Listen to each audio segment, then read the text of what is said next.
while people don't have in communism a lot of freedom, it challenges them to pray more. I was in the army and I was in a special unit. The soldiers in that unit were supposed to be trained in any type of weapons to go where the army could not go. They came to me and they said, we learned that you are an Adventist. We are going to teach you to give up your God.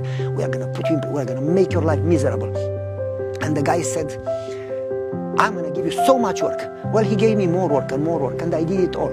And so I did some work that they gave me, but then he called me on a Sabbath. And he said, I want you to dig a hole. I know it's your Sabbath, and I want to teach you that Sabbath has no value. I said, I cannot dig a hole, it's Sabbath. You ask me this, whatever day, I would do it.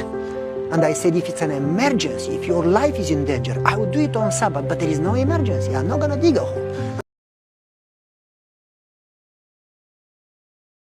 And he called all soldiers from our unit. He said, when you disregard me, it's 2 years prison. But if you disregard me in front of the others, then it's 14 years prison. Dig a hole. I said, I'm sorry, I cannot do it. If it was an emergency, I would do it, but this is no emergency. You just want me to give up God. And he said, I'm going to show you that no God in the universe can defend you from me. And he left and he called all the officers of the whole garrison.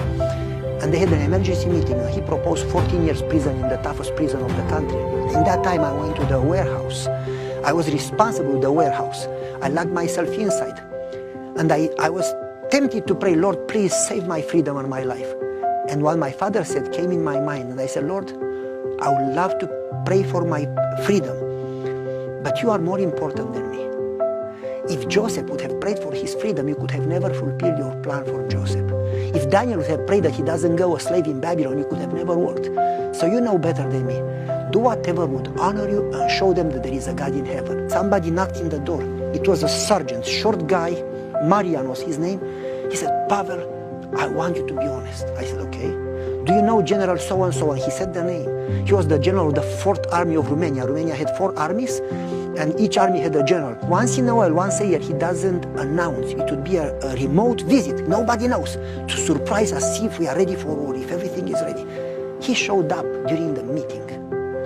He said, I came without announcing, and I inspected the unit. Last time I came, there were broken windows. Right now, they are all replaced.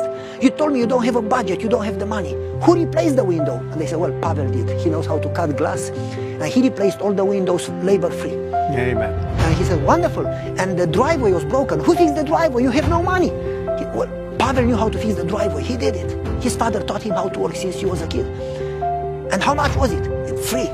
And then he said, you replaced the museum, all the exhibition from those old weapons. Who did it? Pavel did it. And then he mentioned 4 or 5 other things. Pavel did it. They said, what have you done for this soldier? Last time when I came, all was broken.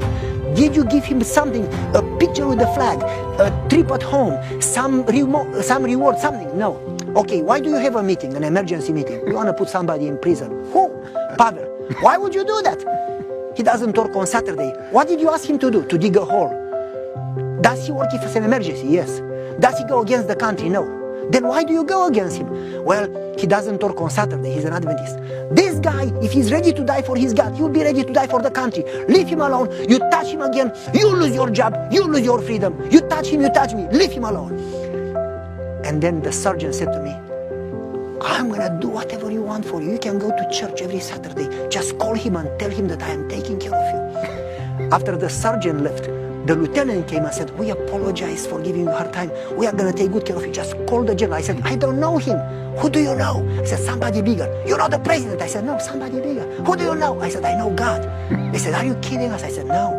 And from that day in the army, nobody touched me again. Every Sabbath, they would ask me to actually go to church and pray for them. And so I learned again and again that when you put God first in prayer, and you are willing to follow God's plan, you don't have to worry a lot, and even if you go through challenges, you are not alone.